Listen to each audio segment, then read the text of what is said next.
স্বপ্ন দেখে খুব চিন্তিত হয়ে আছি। কি করা যায় বলতো? আগে মহারাজ, আগে তো স্বপ্নটা শুনি, তারপর কি করা যায় সেটা ভাবা যাবে। হ্যাঁ, ঠিক ঠিক, আমি স্বপ্নটাই তো বলিনি। তাহলে শোনো সবাই, ভগবান আমাকে বললেন রাজ্যে সবাইকে কিছু খাবার জিনিস দান করতে, যাতে তারা খেয়ে খুশি হয়। কিন্তু সেটা যে কি তাই ভেবে পাচ্ছি না। মহারাজ, সামনেই বড়দিন, সাহেবরা সেদিন কেক খায়। আমরা যদি নগরের সবাইকে কেক বানিয়ে খাওয়াতে পারি তবে তারা খেয়ে খুশি হবে। এত কেক কোথায় পাওয়া যাবে মহারাজ? মহারাজ, আপনি কেকের ব্যাপারে উদ্বিগ্ন হবেন না, আমি জোগাড় করে দেব। এত হাঁস তুমি কোথায় পাবে? শেষে কি ঘোড়ার ডিম দিয়ে কেক বানাবে নাকি? হ্যাঁ, কি ব্যবস্থা হলো বলো তো? এখন তো কৃষ্ণনগরের সাহেব কম নেই, নবাব তাদের ব্যবসা করার অনুমতি দিয়েছেন, আর কেক বানাতে ওরা ওস্তাদ। তাই ওদের কাছ থেকেই কেক নেব। তাদের কেক খেতেও ভালো হবে, দেখতেও। আমাকে তো মহারাজ বেশ কিছু মোহর দিতে হবে, এত কেকের খরচা তো কম নয়। তুমি রাজকোষাগার থেকে যত খুশি মোহর নিয়ে যাও, দুদিনের মধ্যেই কেক কিন্তু আমার লাগবে। মহারাজ, মন্ত্রী মশাইকে বলে দিন খরচের হিসেবটাও যেন কেকের সঙ্গে উনি আপনাকে দেন। সব খরচের হিসেব রাখাটা খুব জরুরি কিন্তু।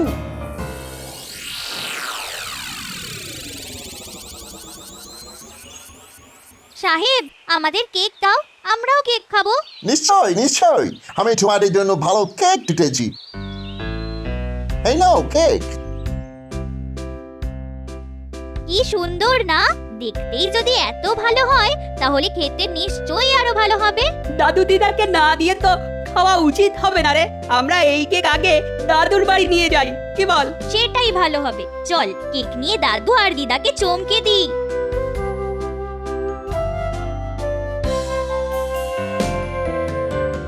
আরে গোপাল যে, এসো এসো এসো এসো, ক্ষীরের পিঠে খেয়ে যাও, একদম টাটকা। খেতেই তো এসেছি, তা দাও খান বিশেক পিঠে। এই তো চাই, এই তো চাই। লোকে যেখানে ওই পিঠে ছেড়ে কেক খায় কে জানে, তাও যদি টাটকা হতো। হ্যাঁ, এই সময়ে কেকের এত চাহিদা হয় যে সাহেবেরা পচা ডিম দিয়ে কেক বানায়, সস্তায়ও দেয়, লোকে সেটাই কিনে খায়। হ্যাঁ, একবার ওই মুখ দিয়ে দেখো খেয়ে, দুবার আর খেতে চাইবে না। হ্যাঁ, পচা ডিম মানে মন্ত্রী সস্তায় ওই ডিম দিয়ে তৈরি কেক নিয়ে যাবে, হ্যাঁ, আর বাকি মোহর নিজের কাছে রাখবে। তা যা বলেছো ভাই, কৃষ্ণনগরের মিষ্টি ছেড়ে লোকে এখন কেক খাচ্ছে। সত্যি কথা বলতে কি, নবাবের উচিতই হয়নি সাহেবদের এখানে ব্যবসা করার অনুমতি দেওয়া। এটা কিন্তু একদম ঠিক কথা বলেছো গোপাল। ওই তো একটা সাহেবের দোকান, গিয়ে কথা বলি। এমন দরদাম করবো না, সাহেব পালিয়ে বাঁচবে। আসুন আসুন, ভালো কেক লইয়া যান, নিজে খাইবেন, অন্যকে খাওয়াইবেন। না না, আমি নিজে খেতে আসিনি, কেক নিয়ে যেতে এসেছি। বাহ বাহ, আপনি তো মশাই রাইস আদমি আছেন। তা কত কেক লাগিবে? ধরে নিন 500 কেক। 500 কেক? সেটা অনেক দাম পড়িয়া যাইবে। দাম পড়িয়া যাইবে মানে? এত কেক নেব তাও দাম পড়ে যাবে? এটা কৃষ্ণনগর, রসের জায়গা, এখানে ব্যবসা করতে গেলে দাম কম নিতে হবে, বুঝলে সাহেব? আমরা সারা বিশ্বে ব্যবসা করিয়া বেড়াই, আমাদের আপনি ব্যবসা শিখাইবেন? আগে কত দিতে পারিবেন সেইটা বলুন। 500 কেকের জন্য দিতে পারি 5 মোহর, এতে আপনার পোষালে দেবেন, নইলে দেবেন না। দিতে পারিব না তো একবারও বলি নাই, কিন্তু সেই কেক হইবে পচা হাঁসের ডিমের, চলিবে? হ্যাঁ হ্যাঁ, চলবে। আমি তো আর খাবো না, বিলিয়ে দেব। ঠিক আছে, কবে লাগিবে? বড়দিনের দিন সকালে।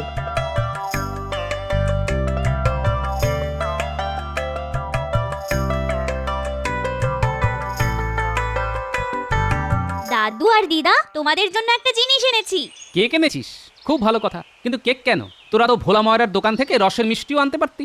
আরে দাদু, ভোলা ময়রা তো সারা বছরই থাকবে, বড়দিনের কেক খাবে না? নাও দাদু, কেক খেয়ে দেখো। আমি তো কেক খেতে খুব একটা ভালোবাসি না, তাও তোরা এনেছিস, দে একটু খাই। দাঁড়াও, আমি মুখে পুড়ে দিচ্ছি। এই বাবা, একটা পচা পচা গন্ধ পাচ্ছি। খেতে মোটেই ভালো হয়নি। নেহাত তোরা এনেছিস তাই খেলাম।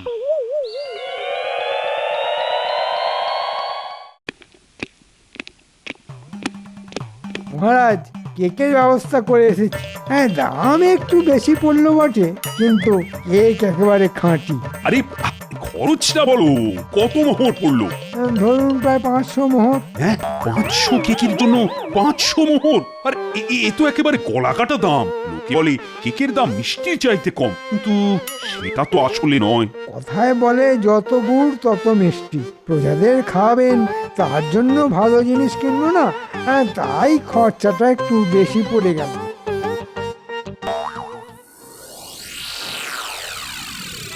ওরে ওরে বাপ রে বাপ, গিন্নি গিন্নি পেটের ব্যথায় যে বিছানা থেকে উঠতে পারছি না। ওহ, আজে বাজে জিনিস খাবে তো পেট ব্যথা হবে না? আরো গেল গেল। কি ব্যথা কি ব্যথা! আরে আমি তো পুটিদের আনা কেক একটু খেয়েছিলাম, তুমি খাওনি তো? না না, আমি এখনো মুখে তোলার সুযোগই পাইনি। হ্যাঁ, আর খেও না আর খেও না, মনে হয় কেকটা খারাপ ছিল বুঝলে। ও বাবা, কি ব্যথা! আমি যা থাকতে পারছি না গো। তাহলে উল্টেদের ডাক দি, ওরা বৈদ্য মশাইকে আসতে বলুক। হ্যাঁ, তাই করো তাই করো। বৈদ্য না আসলে আমি মরে যাব।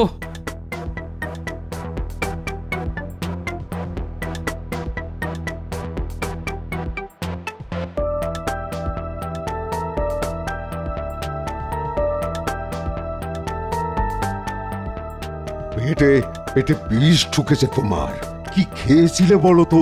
ওই বড়দিন উপলক্ষে পুটিরা একটা কেক নিয়ে এসেছিল, সেখান থেকে একটুখানি খেয়েছিলাম। সেখান থেকেই হয়েছে। কেন যে ওই পচা ডিমের কেক খেতে চাও জানি না বাবা। বিষাক্ত জিনিসের এক টুকরোই যথেষ্ট। গোপাল গোপাল, তুমি কিন্তু ওই কেক পেক আর খেতে যেও না। আর পুটি গুলটে তোদেরও বলছি, ওসব জিনিস খাওয়া ঠিক নয়, বুঝেছিস? শোন গুলটেন ন্যাপলা, তোরা যে দোকান থেকে কেক কিনেছিলি সেই দোকানের উপর নজর রাখিস। দেখবি কারা ঢুকলো আর কারা বেরোলো, বুঝলি?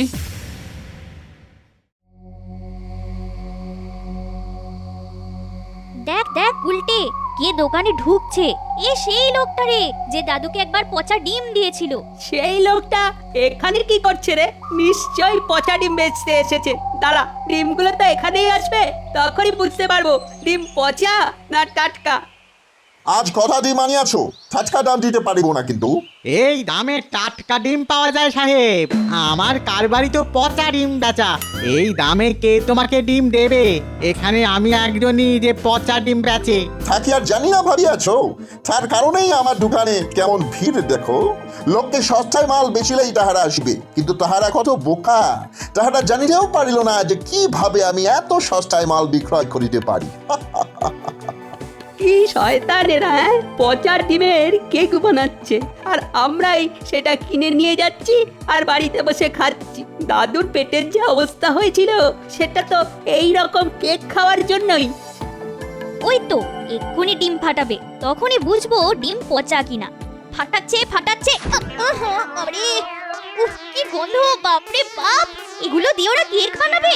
এক্ষুনি এখান থেকে চলে যেতে হবে। উফ বাবা, কি গন্ধ! হ্যাঁ, আমার যা দেখার তা দেখা হয়ে গেছে।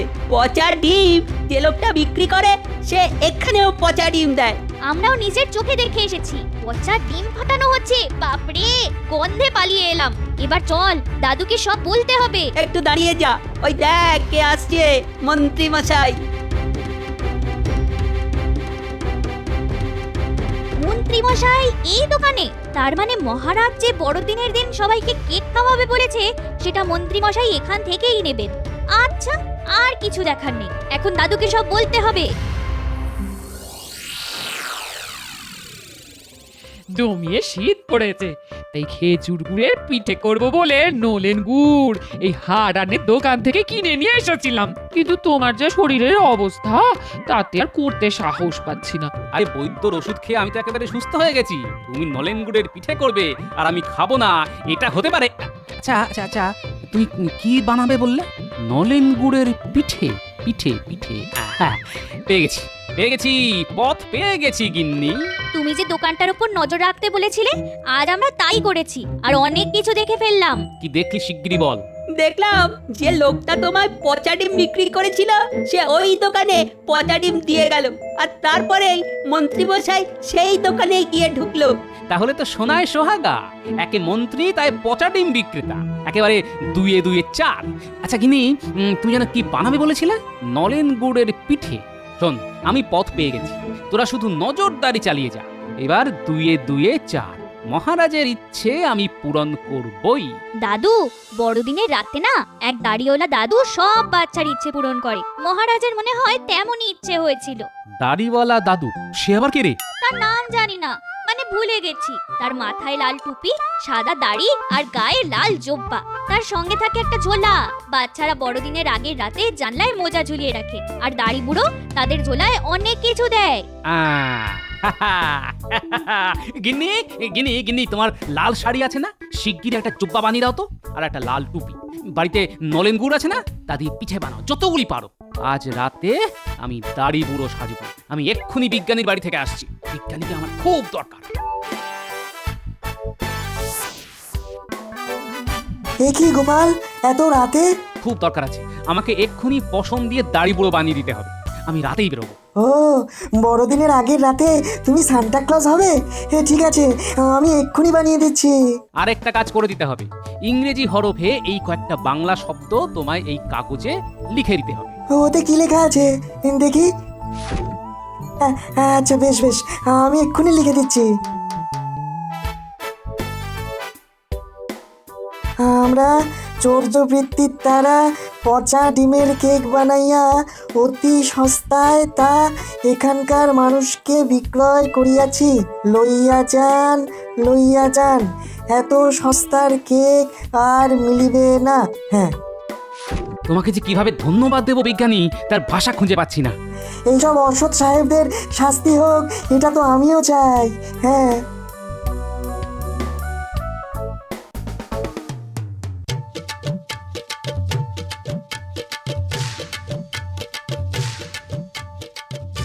যাক, গিন্নি সময় মতো পিঠেগুলি ঝুলিতে দিয়ে দিয়েছি। ওই যে একটা বাড়ি, ওই বাড়িতে একটা বাচ্চা ছেলে থাকে। এই যে মোজা ঝুলিয়ে রেখেছে, দিলাম ওকে একটা পিঠে।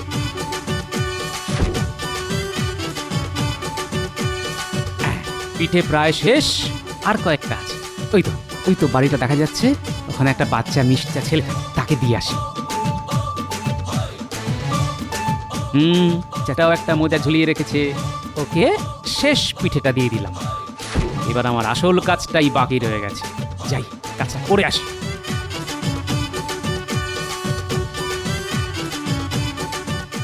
এবার এই কাগজটা দোকানের সামনে লটকে দিয়ে আসি।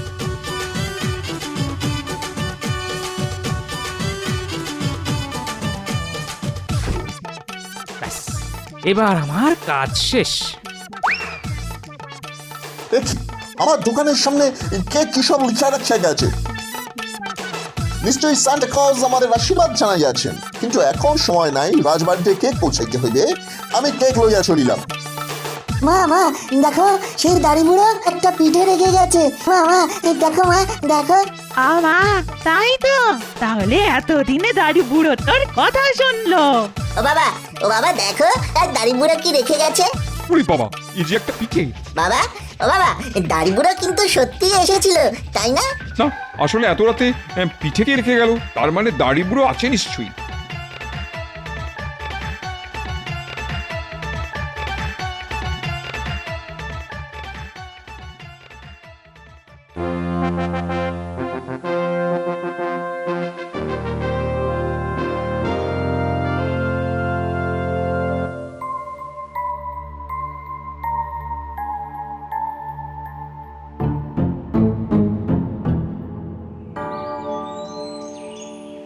গুড মর্নিং মহারাজ।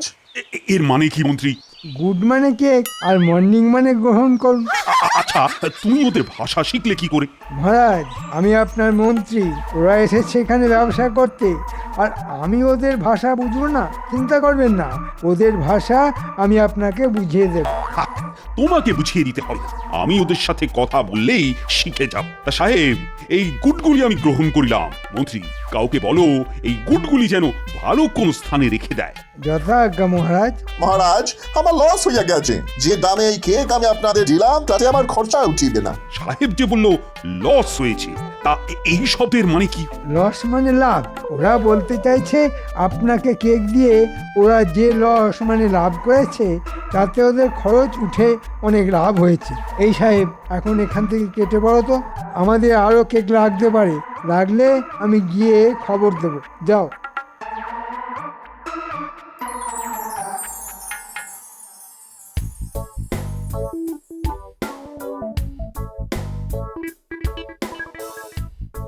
যাক, সব কাজ হয়ে গেছে। সব বাচ্চাদের ঝোলায় ওদের দিদার বানানো পিঠে দিয়ে এসেছি। আমরাও পেয়েছি। তোমার জন্য বসে থাকতে থাকতে ঘুমিয়ে পড়েছিলাম। এবার যাওয়া যাক সেই সাহেবের দোকানে। তোরাও চল, মজা দেখতে পাবি।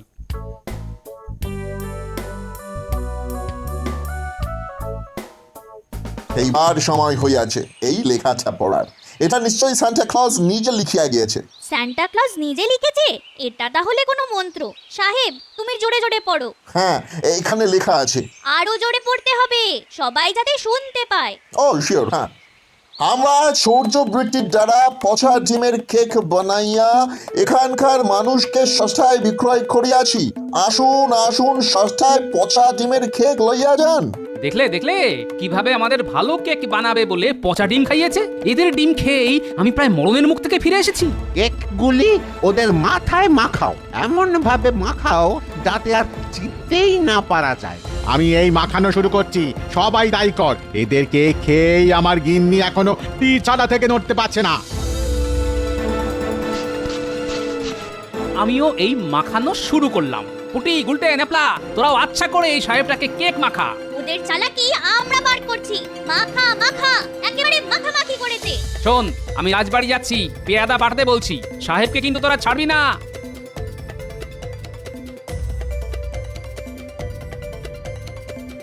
হ্যাঁ, আমি রাজ্যবাসীকে পচা ডিমের কেক খাওয়াতে যাচ্ছিলাম। হায় হায় হায়, কি সর্বনাশ হতো। সর্বনাশের কিছুটা তো হয়েইছে। যারা সাহেবের দোকান থেকে আগে কেক কিনে খেয়েছিল তারা এখন বিছানায় শুয়ে কাতরাচ্ছে। আমারও সেই অবস্থা হয়েছিল। এর সঙ্গে কিন্তু মন্ত্রীরও যোগ আছে মহারাজ, তাকেও আপনি ছাড়বেন না।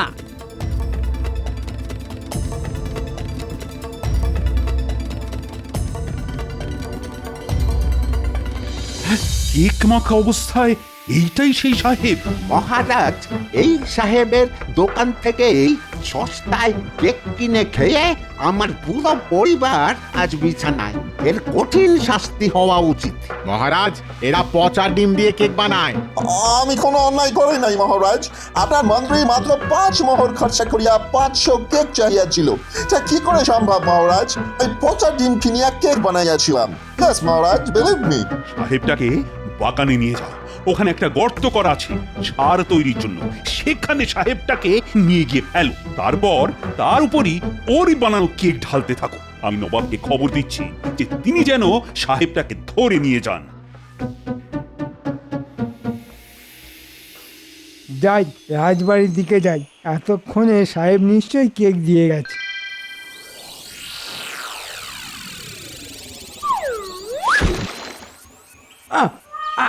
একই আমার মুখে কে কেক ছুঁড়ে মারলো?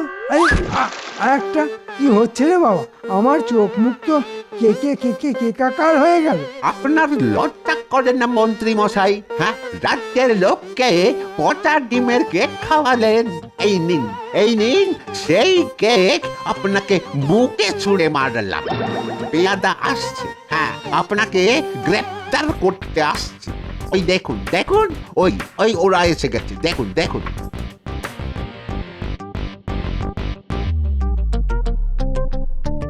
ছি ছি মন্ত্রী, তুমি সাহেবের সাথে হাত মিলিয়ে এই কাজ করেছো? আমি কি করলাম তাই তো বুঝতে পারছি না। ভাবিতেছ না 5 মোহরে 500 কেক কখনো সম্ভব হয়? হ্যাঁ, আমি তাই পচা ডিম দিয়া কেক বানাইয়াছি। তোমার ব্যবস্থা পরে হবে, কিন্তু গোপাল, আমি যে আজ সবাইকে কেক খাওয়াবো বলেছিলাম সেটার কি হবে বলো তো? সব ঠিক হয়ে যাবে মহারাজ, আপনি কিচ্ছু চিন্তা করবেন না। খালি কেকের বদলে পিঠে খাবে রাজ্যের লোক। আপনি আমায় কিছু মোহর দিন মহারাজ, আমি ভোলা ময়রার দোকান থেকে টাটকা পিঠে বানিয়ে এনে তা সবার ঘরে ঘরে পাঠিয়ে দেব।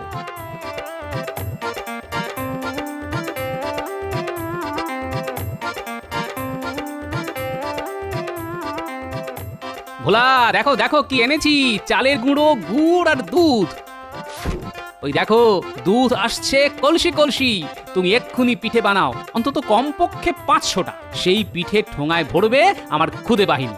সবাই মিলে হাত দিলে কিছুক্ষণের মধ্যেই পিঠে তৈরি হয়ে যাবে।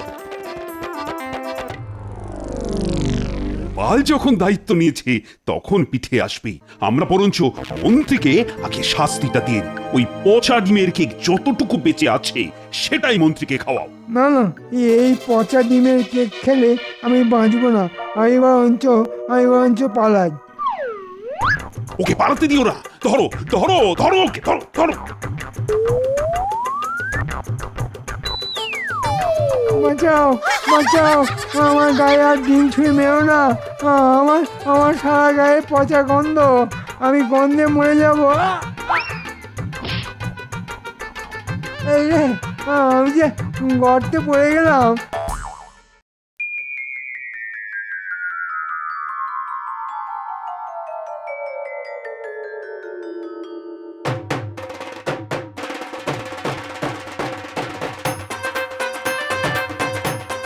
এই নে, এই ঠোঙায় পিঠে আছে, তোরা সবাই মিলে দৌড় লাগা। প্রত্যেকটা বাড়িতে বাড়িতে এই ঠোঙা পৌঁছে দে, সবাই যেন পিঠে খেতে পারে। যাক, সবার হাতে হাতে পিঠে পৌঁছে গেছে মনে হচ্ছে। মহারাজের ইচ্ছে পূর্ণ হয়েছে। কেকের বদলে ভোলা ময়রার পিঠে। আহ, আমার একটা গান মনে পড়ে যাচ্ছে।